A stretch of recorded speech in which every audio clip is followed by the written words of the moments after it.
Just hike up my pants and... This can't hear me, can it? I'm gonna cut out the audio anyway.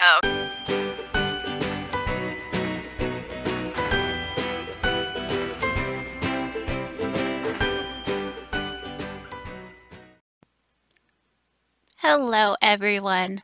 So we're going to jump right into it today, and we are going to make a pair of 1940s vintage reproduction pattern overalls with the little snippet you just saw in the beginning of this video. I'm using Simplicity's 8447 pattern, as you can see right here. And I'm also using this dark blue with a lighter blue pinstriped fabric that I picked up at Hobby Lobby. I can see that there are many button closures on the side as well as 2 button closures in the back. This pattern didn't go too badly. It actually went fairly well, as you saw in the beginning. And I actually do get to skip a little bit of this pattern. I get to skip this part up here at the top because that is for pattern A and we are doing pattern B. And this is just going to go so quick, so let's jump right into it. I have procrastinated all week long putting together this Simplicity pattern. Everything's cut out. All of the pieces are cut out. Everything's been cut out since the day I posted that. I have the fabric all the way down my craft room floor. And I think I'm meant to feel guilty because I'm getting the steer down right there when I kicked him and his brother out of the craft room. I love you. I love you. Wow. I'm beginning with step 1 in the pattern, which calls for stay stitching on the waistline seams of the pants front and the pants back, so all 4 of those pieces. After that, I used the triangles that I made, the markings, to make darts on both the front and both back pieces. Then I pressed the darts toward the center. There was a lot of pressing in this project, and most of it I did off camera just because there was so much, but everything when it called for pressing, it was pressed.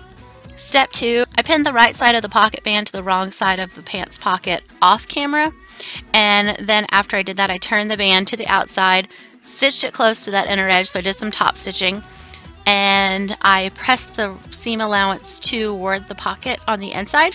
And after I did this, I just matched the pocket to the right side of the pants front, and I just made sure to match up my corners at the large dots. I top stitched all the way around the side and lower edges, and when I got to the bottom corners of the pocket, I just made sure to back stitch just to reinforce those corners a little bit more. I pinned the front to the back at the inner leg seams, matching the notches, and stitched the seams. And after I did this, I just serged some more.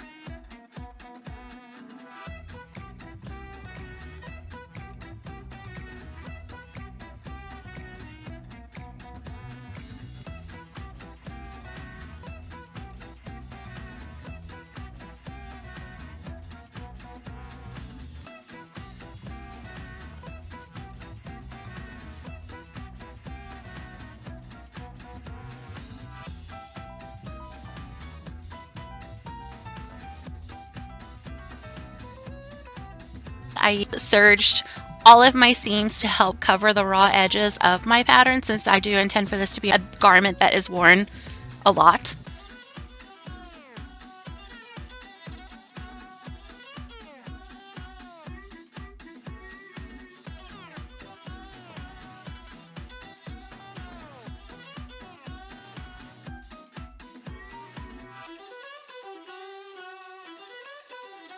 Then with the right sides together, I pinned the center seam, matching the inner leg seam. So it was basically just a gigantic U that I sewed from the top of the center back to the top of the center front.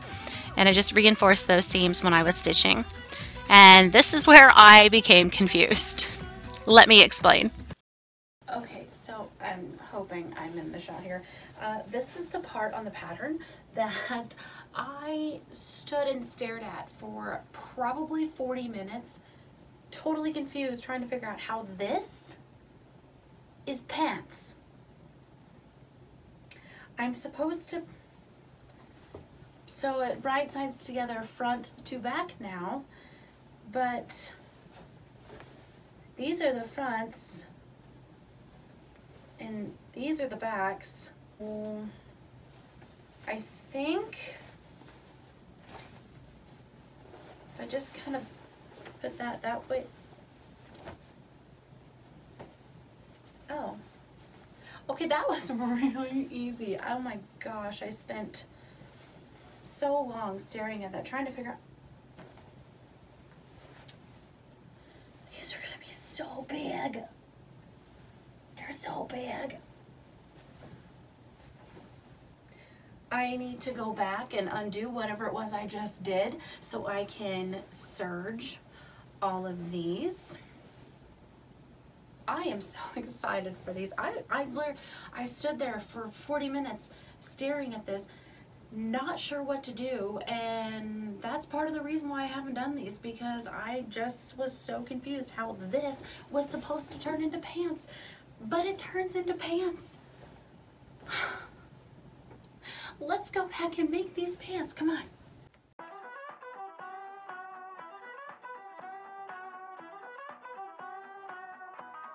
So after all that nonsense, I was then able to stitch the front to the back at the right side seams, and I stitched the left side seam from the lower edge to the large dot, and I back stitched at that large dot to reinforce, and you can see that there's a little bit of an opening right here, and that is for the underlap later.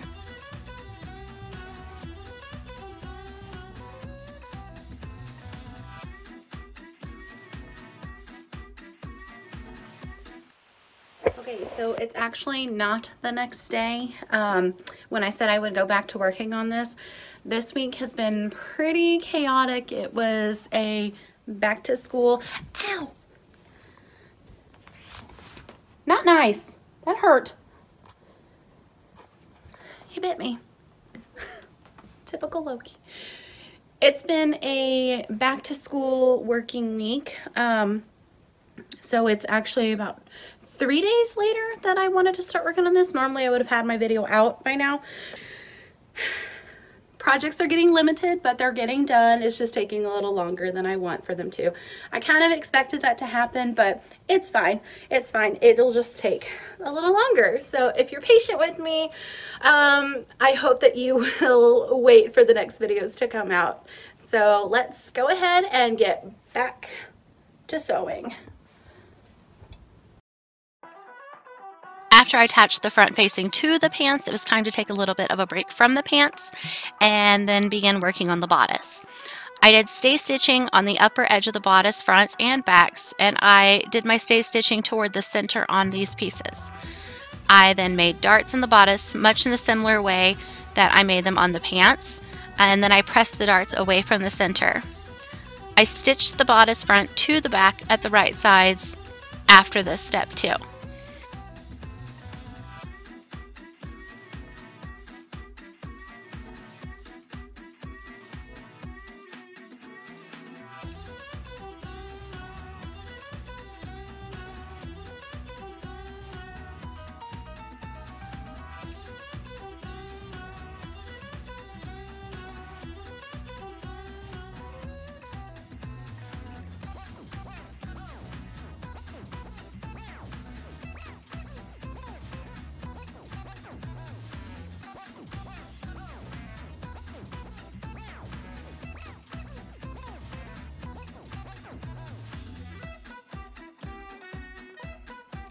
After this, I pinned the pocket to the bodice the same way I did with the pants as well, making sure to match my dots on the corners of the pocket.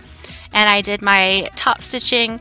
When I got to the corners, I once again reinforced by back stitching to kind of give those pockets a little bit extra stability.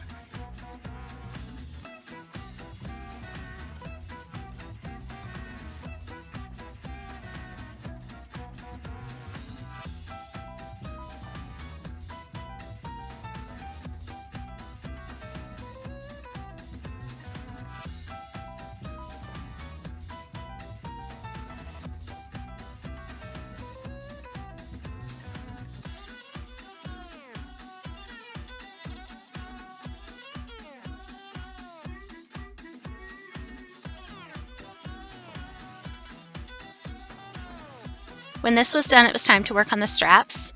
I had 2 straps that I folded in half lengthwise with the right sides together. I stitched the seam and I left the end with the 2 small dots and the large dot open. I trimmed the seam and then I clipped the corners, turned the strap right side out, pressed it. This is one time that you will see me pressing. And then I pinned the straps to the bodice front, matching those dots with the dots on the bodice front.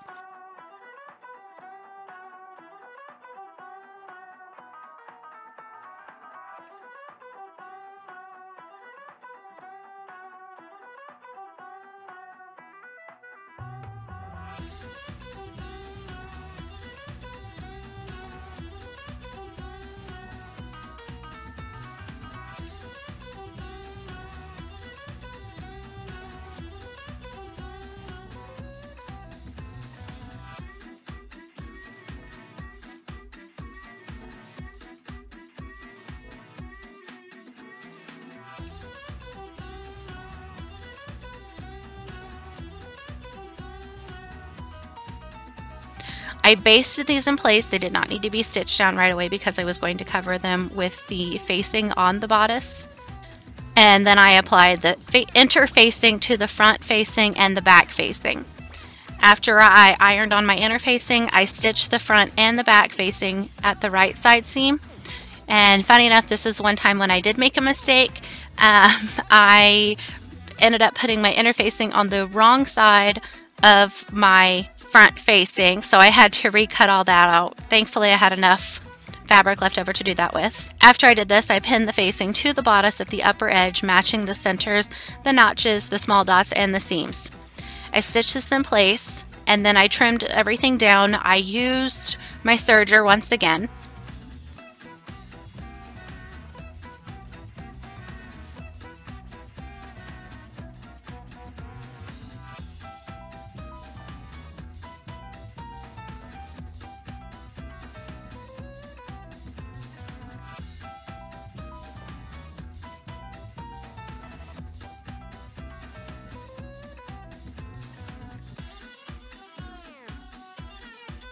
I understitched the facing and then turned the facing toward the inside.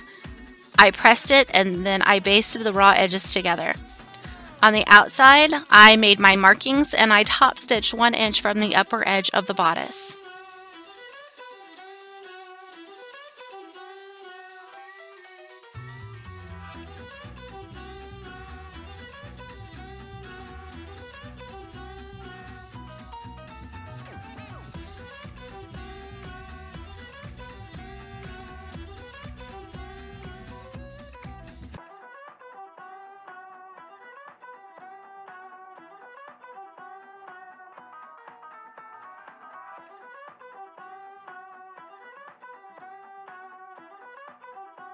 After this, it was time to pin the waistband to the lower edge of the bodice, matching the centers and the notches and placing the small dot at the side seams. On the left, it did extend out 5/8 of an inch over the finished edge. I basted this in place and then pressed under on the lower edge of the waistband facing.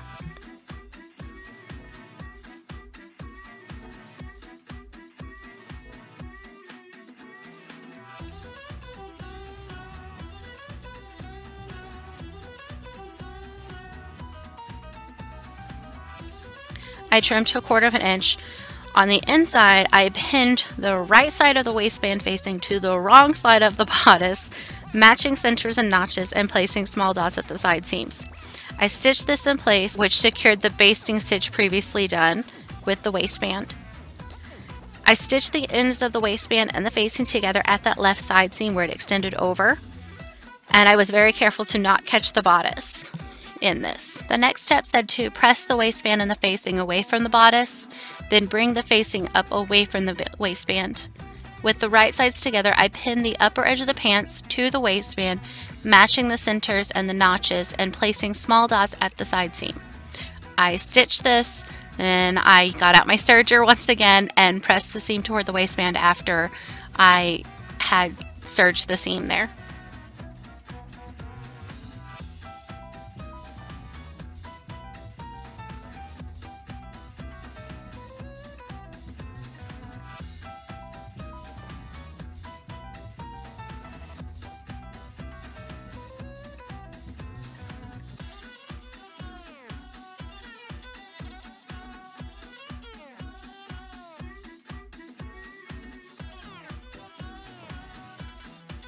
The last things I need to do to finish up this project were to top stitch the waistband on the outside of the garment. Then I attached the underlapping to the left front side of the pants and the bodice. This is where the buttons would be placed. After I did this, I worked on the hem, which I apparently didn't film. All I did with that was I marked a line 5 inches up from the bottom of the pants and folded up my pants to meet that line after I serged the bottom of the pant holes. Last thing I did was use my fancy buttonhole foot to make the 8 buttonholes that were needed on this project, and then off camera I sewed the buttons on. But the question is, how does it look? Let's find out.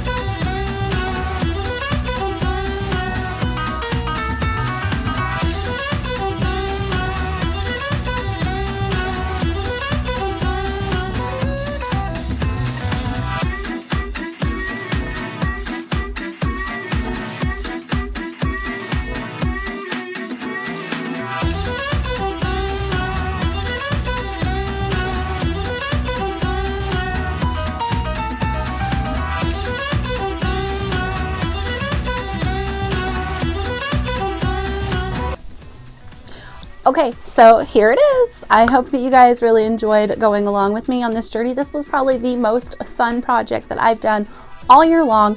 Everything seemed to go smoothly, even when I made mistakes, and I did make a few mistakes and I caught it after the fact. It was really easy to go back and fix them and take care of it before I realized it too late.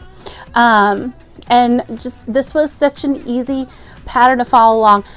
After I had the issue of trying to figure out what it meant by sewing the pants, I don't know, that one threw me for a loop for a while, but it was fine. Everything turned out great, and it was super quick project when I had time to work on it. Unfortunately, with going back to school, I didn't have as much time this week as I wanted, so this video is coming out a little bit later than I intended it to, but that's okay.